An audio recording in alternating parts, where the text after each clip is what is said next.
It always seems like we're stuck with this debate, capitalism versus socialism. Like those are the only two options for structuring an economy.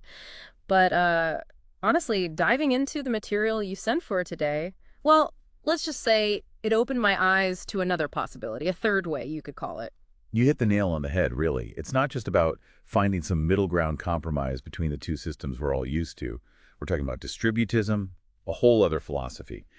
And the heart of it is this: broadly distributed property ownership. Yeah.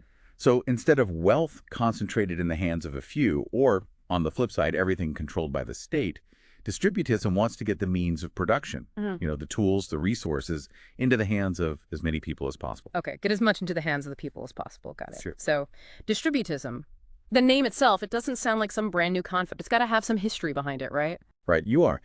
And what's fascinating is it popped up during a pretty pivotal period, the late 19th and early 20th centuries. Think about it. That's when industrial capitalism was really booming. It created huge wealth, no doubt, but also a lot of inequality. And as a reaction, you saw socialist ideas gaining steam. Makes sense, a push and pull between those forces. So, who are the big thinkers, the minds behind distributism?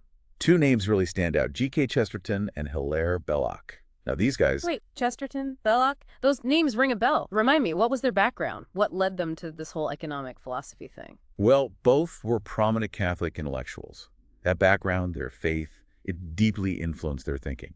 And this is one document that really impacted them: Rerum Novarum, an encyclical from Pope Leo XIII back in 1891. It's fascinating, really, because it critiques both sides, Both sides, meaning? capitalism and socialism. They saw the downsides of unchecked capitalism, the massive wealth gap, the way workers were often exploited. But they were also wary of state-controlled socialism, worried it could stifle individual freedom. So, this Rerum Novarum thing, it kind of laid the groundwork for distributism to emerge. Exactly. The core idea Chesterton, Belloc, and others were pushing was to avoid the pitfalls of both systems. So, no concentrated wealth in the hands of a few individuals or corporations like in capitalism, but also no centralized economic control by the state, which they saw as socialism's big problem. Their goal: widespread ownership of property. Because for them, property ownership meant more than just economics. It was tied to freedom, to dignity, to a stable society. Property as a foundation for stability. Interesting. And how is that different from, say, owning stocks in a company? Like, wouldn't that also count as ownership in the capitalist sense? It's about the extent and the kind of ownership you see. Distributists weren't against private property, unlike socialists, but they were dead set against the kind of concentration of ownership you see in typical capitalism. Imagine, on one hand, a landscape with tons of small farms, each owned and worked by a family. Now compare that to a situation where a handful of giant corporations own all the farmland. That contrast gets to the heart of what distributism is aiming for. A landscape of small farms versus corporate giants. Yeah, I get the picture. And you mentioned worker cooperatives earlier. How do those fit into this whole distributism thing? Worker coups, they're a cornerstone of the whole thing. See, distributists looked at the traditional model, wage labor, where employees work for an owner who takes most of the profit and calls the shots. They saw fundamental problems with that setup. Instead, they championed businesses where workers have a real stake, ideally as owners, part of a cooperative. That way, they share in the decision-making and directly benefit from the success of the business. And it's not just some utopian idea. There are real-world examples. Look at the Mondragon Corporation in Spain, a massive worker-owned cooperative, and it's thriving. Wow, Mondragon, I'll have to look into that. So it's not just individual ownership, but collective ownership, too. What other big ideas are central to distributism? Another key principle is something called subsidiarity. It's this idea that decisions should always be made at the most local level possible.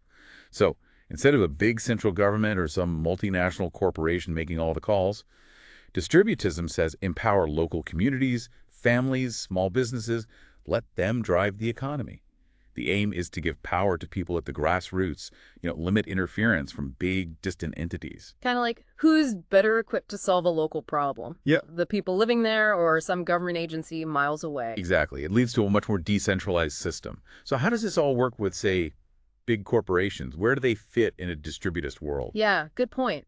Because you can't just wish away big businesses, right? Well, distributism is generally skeptical of concentrated economic power, whether it's in the hands of huge corporations or a powerful state. The focus is on protecting and nurturing small businesses, family enterprises. The belief is that these are better for people, for society as a whole, compared to massive corporations.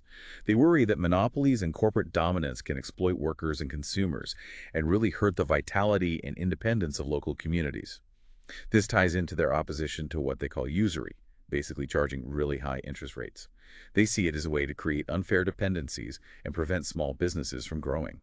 So it's all connected, all these ideas working together towards a more community-focused economy. And it sounds like ethics plays a big role in all of this, doesn't it? Absolutely. Distributism is unique in that it brings morality and social concerns directly into its economic thinking. It's a sharp contrast to a purely profit-driven model like capitalism. Distributism stresses that the economy should serve the needs of people and families, not the other way around. Economics isn't just about numbers, it's part of a larger social and ethical framework. Okay, so we've got a grasp of the principles. But how does this stack up against the systems we know, capitalism and socialism? Can we break it down, compare and contrast? Let's zoom out and look at the big picture. Some really fundamental differences pop up. First, property ownership. Capitalism. Ownership concentrated among corporations and the wealthy. Socialism. The state or collective ownership of the means of production. Distributism. The widest possible distribution of private property, as we've discussed. Then there's economic power. In capitalism, large corporations hold sway. Socialism. The government controls everything. Distributism wants a decentralized system, power residing in local communities and smaller entities. So, three very different visions of how an economy should function. What about the role of the government? And how are workers seen in each system? Good questions. In a typical capitalist model, the government's supposed to have a minimal role in the economy. Socialism, on the other hand, goes for strong central planning, the state controlling things. Distributism, they land somewhere in between, favoring local decision-making, that subsidiarity principle we talked about. As for workers, in capitalism, they're often seen as just wage laborers working for big companies. In a socialist system, they're basically employees of the state. But distributism, remember, wants worker ownership, co-ops. They want to make workers into owners, active participants with a real stake in their enterprises. And finally, there's the moral, the social focus. Capitalism, it's all about the pursuit of profit. Socialism, collective well-being, often managed by the state. Distributism, it's deeply concerned with ethics, with families and communities thriving. Okay, yeah, I see now how different distributism is from the other two. But you mentioned earlier it hasn't really been put into practice on a national level. Are there any modern examples, groups, or movements that embody these ideas, even if they don't use the label distributist? You bring up a good point about whether distributism is just a theory or if it has real-world applications. While no country operates as a fully distributist system, you see elements of it popping up all over. Take worker cooperatives like Mondragon. They're living proof that worker ownership can work, even on a large scale. And then there's the rise of microfinance and local banking. These initiatives are all about giving resources to people at the grassroots level, encouraging small business ownership, fostering economic independence.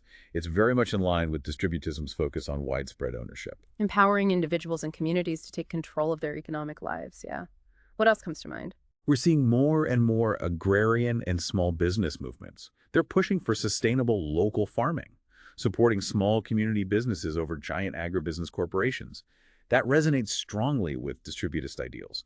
And get this, even the decentralized tech movement, the open source movement, they have a distributist flavor to them. They're fighting against tech monopolies, advocating for independent developers and giving users more control. It's like the anti-monopoly stance of distributism, but in the digital world. That's fascinating, all these different trends, yet they share some core DNA with distributism. But let's be honest, if it's so great, why hasn't it become the dominant economic model? What are the criticisms, the challenges people bring up? Right, there are some serious hurdles to consider. A big one is practicality. Can you really implement distributist ideas in a world dominated by powerful corporations and globalized economies? Skeptics question if small businesses and co-ops can compete, can reach the scale needed in today's world. It's a dog-eat-dog world out there. And then there are concerns about efficiency. Could a decentralized system be as efficient as a large centralized one? Some argue that bigger organizations benefit from economies of scale, streamlined processes, leading to more efficient production and distribution. It does make you wonder, in our globalized world, is there even a blueprint for how distributism would work on a large scale? That's another valid criticism. There's no universally accepted set of policies to implement it on a national or international level, not in today's complex world. However, some proponents argue that the rise of decentralized technologies might actually provide new opportunities for distributism. These technologies could help overcome some of the limitations of scale and coordination that have always been a challenge. So maybe there's a path forward, even if it's not clear yet. As we wrap up our deep dive into distributism, what are the big takeaways our listeners should keep in mind? In a nutshell, distributism offers a vision, a different way of thinking about economics. It wants to balance private property ownership with social justice. It rejects both the concentration of wealth in the hands of a few and the centralized control of the economy by the state. It promotes widespread ownership, thriving local economies, and empowers workers through co-ops and other models of shared ownership. So, to our listeners, here's a final thought. Even if a complete switch to distributism seems unlikely right now, think about its core principles. How could distributed ownership, local control, help solve some of the economic problems we face today, even in your own communities? Maybe it sparks ideas about creating more resilient local economies or promoting fairer types of businesses. Remember, there's more to economics than just the two options we're constantly presented with. Exploring alternatives can be valuable, maybe even inspire new solutions. Thanks for joining us for this deep dive.